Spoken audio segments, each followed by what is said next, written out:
Learn to spend 80% of your time as a leader with the 20%. For maximum efficiency and productivity, this is part of the key.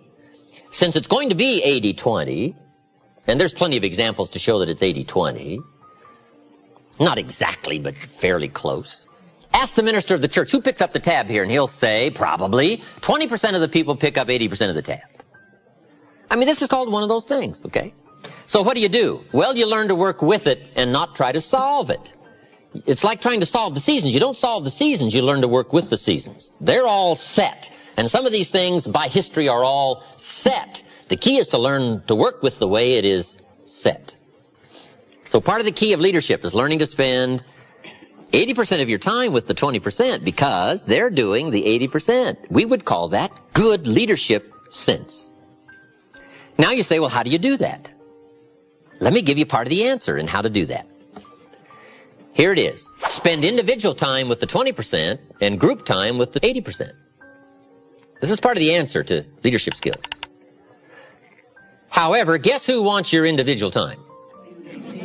The wrong group. But that's what life's all about, right? Accepting this challenge. So now you've got to be what we call clever. And you've got to be, another key word, diplomatic. Diplomacy and strategy are two key words for leadership to understand. Diplomacy and strategy.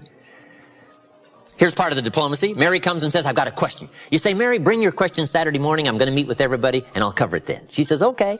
Now it might not be that easy.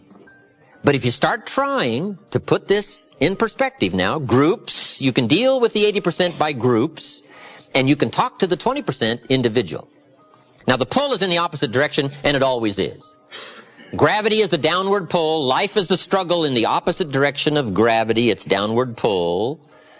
Life is moving in the opposite direction of the normal negative. Now somebody says, well, I'll just fire the 80%. They're only doing 20% of the business. Well, I wouldn't fool with that. Because after you've fired the 80%, before too long, whoever is left, 20% of them will be doing 80% of the business, and 80% will be doing 20%. All right, this is not something you fire. This is something you learn to work with. The 80-20 rule, very important rule.